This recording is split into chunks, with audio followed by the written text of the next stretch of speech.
Oh, it's been 2 years since I've done a fleet or collection video. And I've doubled my fleet in 2 years.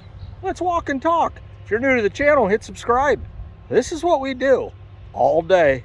Red Power, antique style. Boom.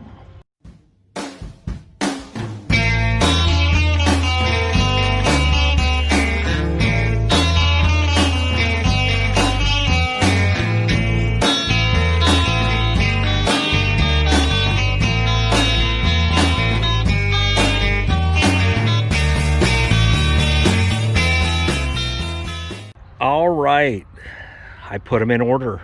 It's going to make it easier to walk and talk. And this is a 1948 Cub Woods 42C belly mower. I picked this tractor up at WTC auction. I saw it sitting there. There was a certain price. I didn't have to have it, I should say. I had other Cubs, but I was just thinking to myself, you know what? If I can get it for the right price, I'll definitely take it. I heard it runs like a top, mows like a grasshopper. And Wes, you know how they mow. You just bought one. But this is a nice tractor, really fun to drive. They all are, really. Got rear wheel weights. They're not necessary, but it does muscle it up, and excellent skins on there. Seat pad. I can't say enough good about this machine. Well worth the money. Well worth the money. We'll go right on to the next one. This is a 55. Now this tractor here was on Facebook Marketplace, I do believe, and it came not with that plow. That's the 16-inch. No, that's the 14-inch plow on there that I put on there. But it did come with a 12-inch and a 194, a 154, I believe, snow plow.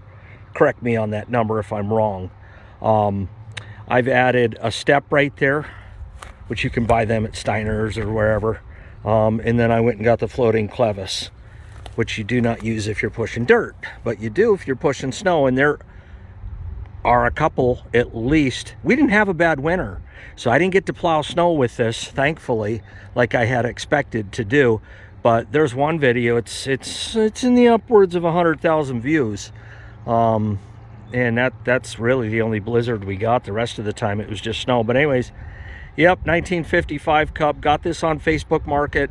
It came with a 1-point Woods 42C for the rear. I may go over and show you that. But so it came with the brush hog, the plow, and the push blade. All right, a 57 Cubby, and as shiny as it is, there should be no secret where I got it. RES, brand new skin on there. This just came with the cultivators and a carry-all on the back, which I do not have on there. I was able to pick up this piece here to cover my rear tires, and I have not painted it yet, but it came with the fronts and a carry-all. The step was already on it. I've done nothing to this tractor other than literally nothing, to the tune of the tag's still on it. Oh yeah, looked nice, had to have it, wanted it. Eventually I throw sweet corn in the ground. This will be a video star. Oh, the A, I wanted an A. Cute little sucker, powerful. I still got the 2 bottom little Genius hook to it. A lot of complaints, I didn't go deep enough. Let's just give you your premise. Even in the event that I didn't go deep enough, the depth I was going times 2 is still at least the depth of one mold board that this is meant to pull. If you watch till the end of the video, I did make adjustments, and I did go considerably deeper, to the tune of 6-7-inch furrow. But yeah, I got this at WTC. Fellow YouTuber. Got that step off of rear wheel weights. Definitely helps. Good skins on here, front and rear. Somebody noticed in the video, a little wobbly, no big deal. We can tighten that up.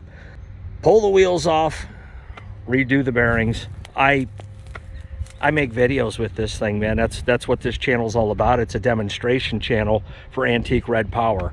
I'm not here to show you how to rebuild an engine. In fact, now that I have rebuilt an engine in a 4-part series, that Lodestar truck right there, I'm definitely not going to do it. I had people come on, oh yeah, you just did a tune-up. No, that was an in-frame rebuild. The kit cost me $2 grand. I'm not going to get into it with people. It's just not worth it. You get blocked. And yeah, really happy with this tractor. What have I done to it? New mag, copper core wires, Autolites 3116s. Like I say, the step. I still have to fix that seal. I've got a Zerk right here, so I pump grease in there, and for now that works. All the lights work. Everything works on this pretty much. Upgraded cap. You know about that. Let's go right to the Super C. All the earmuffs and the Fordson toolbox. I just bought this down at Kroll's Mills auction. Paid $3 grand for it. All the parts and pieces are here. Engine sounds great. I have noticed a very slight oil leak in the front, and that's going to be your crankshaft seal. When these tractors sit, and I think this tractor did a lot of sitting in a barn, in a shed, you know, those seals can crystallize and they just go bad. And while I'm in there changing out the seal, I ordered me a new water pump too. So I'll go water pump, crankshaft seal, belts, done. And this thing will run me a lifetime. But I like the way it sounds. I like the way it looks. It's the tractor for me. It's a 1954. First year they put the fast hitch on Farmall tractors. Moving right along. This is another Super C, another 54. Complete overhaul, new clutch. Seat is excellent. Skins are decent. You saw me plowing with this. I still have the C20 plow hooked up to it. On both of these, the steers are okay, actually. I mean, I don't mind. And somebody made a comment this morning like, dry rot doesn't affect the ability of the tire to do its job. I agree. I'm the king of dry rot. And when we get to that Farmall M, I'm going to show you, and you're not going to be able to beat the dry rot on that. But anyways, these are fine, but I'm going to do the wheel bearings on both of these, assuming they haven't been done. I'll check them. I'll get them off there and check them. But yeah, it's set out wide. I still haven't got them in yet. But the reason I didn't is I thought, well, what I'll do is I'll use this as the plowing tractor, and this is the discing tractor. Wider, I'll still be able to, with 7 foot, I'll still be able to cover my tires.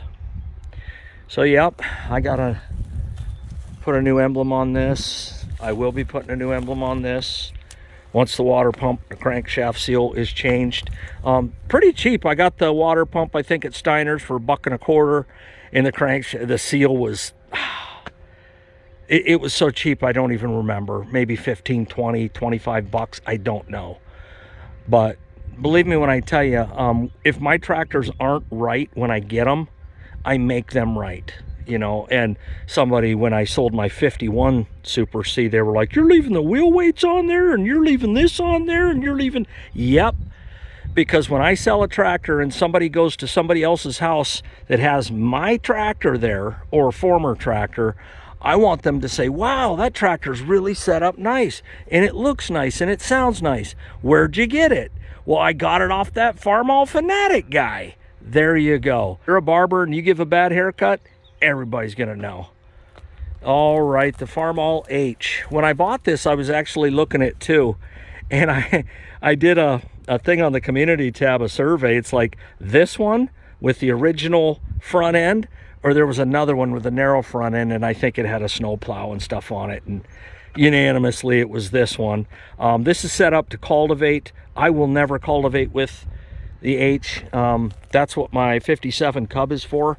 But I learned that I do a lot of brush hogging with this. In fact, there's a brush hog right there hooked to it. Don't know if you can see that, but believe me, there is. And when I am pushing over like goldenrod or anything, you know, you guys are gonna say, oh, you shouldn't do that, you shouldn't do that. But I do that. and it hits, the front of it hits and knocks it down before it ever hits the grill. Now, there is some stuff in there, but you have to understand, I got miles and miles of brush hogging on this tractor. You're going to get stuff fly up and get into the grill guard. What else can I say? It's got hydraulic remote in the rear, drives nice, steers nice. It's the H you want. This tractor will eventually be overhauled. It will. It's got the Delco distributor and stuff on there. It's the H I always dreamed of. Let me just put it to you like that. All right, the M.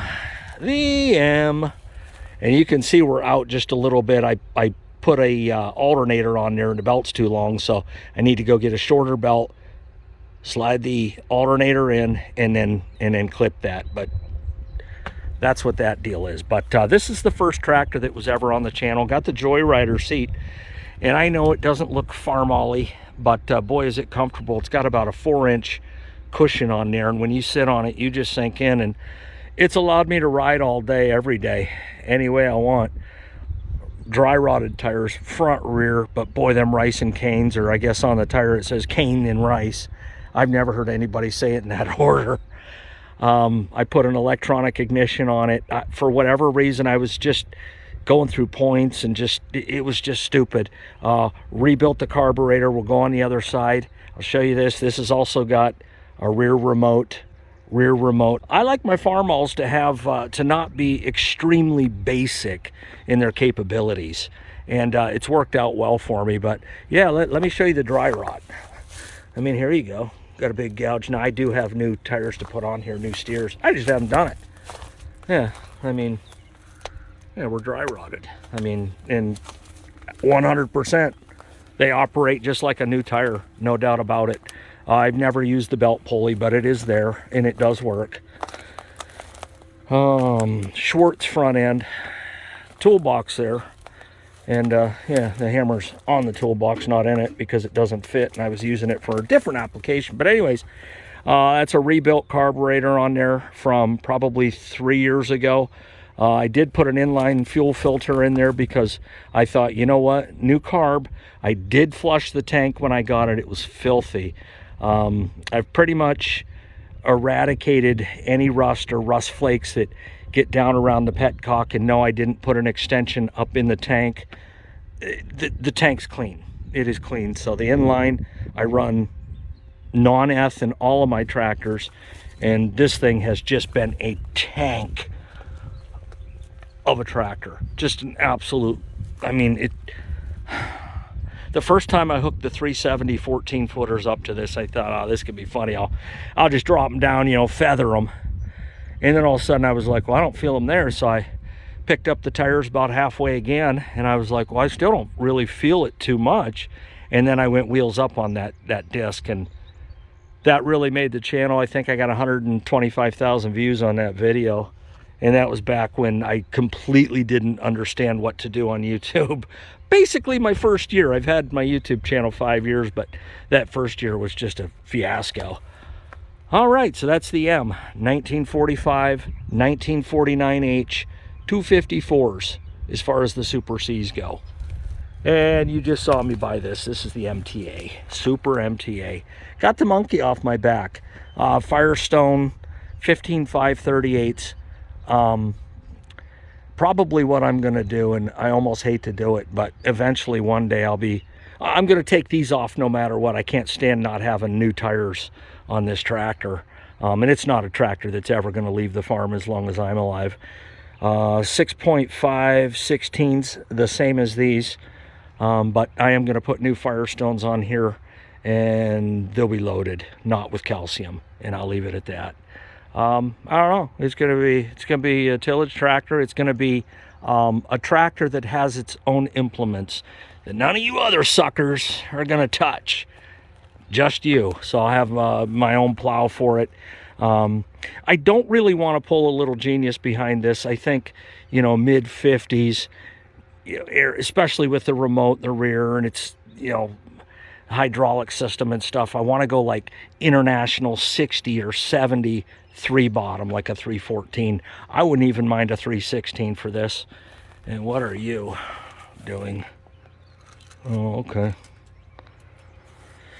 But yeah, I'll get a new one of these. Looks like somebody hand painted that. New there. Paint's really good on it. It's not a pop cam paint job. And again, where did I get it? Good looking tractor. RES. I've been to this auction twice, and both times that I've brought tractors home. So pretty much everything works on it.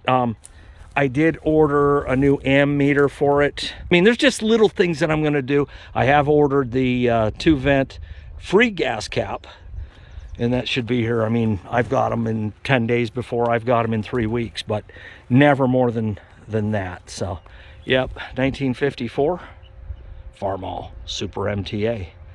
Fenders and fender extensions. Oh, the 400. You poor thing. The 400, this thing is strictly a lift things up, put it down. I've had people ask me, are you going to get that hooked up to the discs and this? No.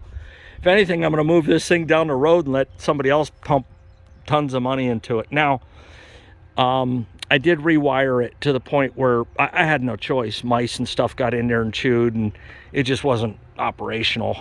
Turnkey. New starter, solenoid, wiring. I keep a new battery in it. I pull the battery out. This thing's, you know, for somebody that wants to wrench it to death and spend quite a bit of money redoing it, man, it's all you. But for now, as long as it's here, it will only ever start, pull up to something, pick it up and put it down. That's all this thing will ever do. Ever. Farmall 400. When I got it, it was painted like a 450. Like a lot of them are, and I just did a pop can paint job just to cover it up. Put a new muffler on it. I believe I put an inline filter on this one too. We'll walk and check it out. But yeah, International 2000 loader. I like the loader, you know, don't get me wrong. Yeah, you can see all my wiring. There's of course we're rusty here, but yep, it's clean. She clean. And the torque amplifier does work on this. Why wouldn't it? It was never used. All right, 1968, that's 55, 54, 45, 49. Okay, we've been through that. 1968, Farmall 756 gas. I bought this off a guy out in Indiana, and he was a sheep farmer. And all he used this tractor for was hay, you know, his hay operation. That was it. He also had an 856 at the time, and it needed quite a bit. And I thought, well, you know what? I used to run a 656 gas, and you know, it worked out for the little bit of use that I'm going to use it for. The amount of gas it's going to drink, that's fine. I have done some demonstration videos with this, a lot plowing. 3 bottoms. I do have a 411 plow, but the tongs are all out of whack, so I've decided that's going to be a parts plow. That plow that was at the last auction at Countryside Equipment in Carrollton, Ohio, that plow, I know the guy that bought it, and he's willing to sell it to me, so I should have that plow here, I don't know, in the next couple of weeks, and I am going to throw it on here, and that's a 414. You saw that in the last video where I kind of get into that tissy with that worker. But anyways, got some front weights here. I mean, for running the 311, you really don't need it, but I thought, you know, and I got like 8, 9, or 10 more laying in the barn, so I just threw them on there. I got the weight rack off No Joke Boke. But yeah, I mean, it's been a pretty good tractor. I do have the battery cover, but I had the tender on it, so I took that off. These are 18.4 34s. I got these used down at WTC auction. I do have the dual hubs on there. I got those off that darn silver barn. And then there you go. I don't know, probably 75, 80 horse tops on this. 291 gas engine. There you go. That's my lineup. 2 years ago when I did, there's 11 tractors here. I just sold the 12th one, so there would have been 12, but I have 11 here. 2 years ago I had 5. So we growing. In 2 years I could have 20. I could definitely see having 20. And there's a big spot right here after that. Right there. And hopefully this year that's going to be fulfilled. Boom. So is this a fleet or a collection? To me, this is a fleet.